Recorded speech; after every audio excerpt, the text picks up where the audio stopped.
വറഹ്മത്തുള്ളാഹി വബറകാതുഹു. അപ്പോൾ നമ്മൾ ഇന്ന് സിമ്പിളായിട്ട് തന്നെ നമുക്ക് വീട്ടിൽ ചെയ്തെടുക്കാൻ പറ്റുന്നൊരു ദോശയാണ് കൊക്കനട്ട് ദോശ. അപ്പോൾ അതിന് വേണ്ടിയിട്ട് ഒരു 2.5 കപ്പോളം പൊടി ഞാൻ ഇവിടെ എടുത്തിട്ടുണ്ട്. സാധാ അരിപ്പൊടി തന്നെയാണ് കേട്ടോ എടുത്തിട്ടുള്ളത്. ഇതിലേക്ക് 1 ടേബിൾ സ്പൂണോളം പഞ്ചസാരയും കൂടി ചേർത്ത് കൊടുക്കുന്നുണ്ട്. പാകത്തിനുള്ള ഉപ്പും പാകത്തിനുള്ള വെള്ളം ഒഴിച്ച് നന്നായിട്ടൊന്ന് മിക്സ് ചെയ്ത് കൊടുക്കുന്നുണ്ട്.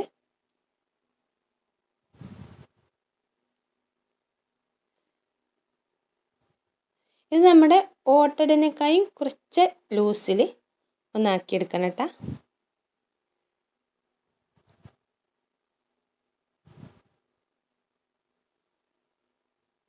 ഇനി ഇതിലേക്ക് വേണ്ടത് തേങ്ങയാണ്. ഒരു മുറി തേങ്ങ, വലിയ തേങ്ങ ഒരു മുറി തേങ്ങ എടുത്തിട്ടുണ്ട് കേട്ടോ.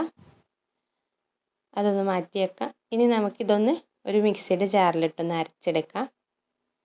ഇത് ഞാൻ 2 പ്രാവശ്യം ആക്കിയിട്ടാണ് അരച്ചെടുക്കുന്നത് കേട്ടോ. രണ്ടാമത്തെ പ്രാവശ്യം അരച്ച് ഒരു വിധമായി കഴിഞ്ഞാൽ നമുക്ക് തേങ്ങയും കൂടെ ചേർത്ത് കൊടുത്തിട്ട് അരച്ചെടുക്കാം. തേങ്ങ ചേർക്കുമ്പോൾ കുറച്ച് നേരം ഇട്ടൊന്ന് അരച്ചാൽ മതി കേട്ടോ. ഒന്നിങ്ങോട്ട് അരച്ചെടുത്താൽ മതി. അപ്പോൾ ഇതാ നമ്മുടെ അരപ്പൊക്കെ കഴിഞ്ഞിട്ടുണ്ട്. ഇതൊരു പാത്രത്തിലോട്ട് ഒഴിച്ചു കൊടുക്കുന്നുണ്ട്. എന്നിട്ട് ഇതൊരു 4-5 മണിക്കൂർ മാറ്റി വെക്കണം കേട്ടോ. ഞാനൊരു 5 മണിക്കൂർ 5.5 മണിക്കൂറോളം ഞാൻ മാറ്റി വെച്ചിട്ടുണ്ടായിരുന്നു കേട്ടോ.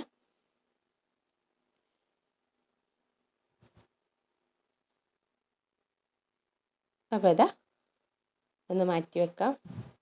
അപ്പോൾ നമ്മുടെ 5.5 മണിക്കൂറൊക്കെ കഴിഞ്ഞ് നമ്മൾ മാവ് ഇത് എടുത്തിട്ടുണ്ട്. നല്ല സോഫ്റ്റായിട്ട് വന്നിട്ടുണ്ട്, കണ്ടില്ലേ? അപ്പോൾ ഇത് നമുക്കൊരു പാനിലിട്ടിട്ട് ചെറിയ ദോശയാക്കി ചുട്ടെടുക്കാം കേട്ടോ.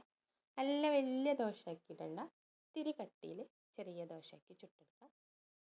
അപ്പോൾ വളരെ സിമ്പിളായിട്ട് നമുക്ക് ചെയ്തെടുക്കാൻ പറ്റുന്നൊരു ദോശയാണ് കേട്ടോ.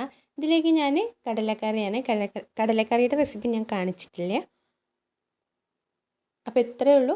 എൻ്റെ വീഡിയോ ഇഷ്ടപ്പെട്ടാൽ ഒന്ന് ലൈക്ക് ചെയ്യാനും ഷെയർ ചെയ്യാനും കമൻറ്റ് ചെയ്യാനും പിന്നെ സബ്സ്ക്രൈബ് ചെയ്യാനും മറക്കല്ലേ.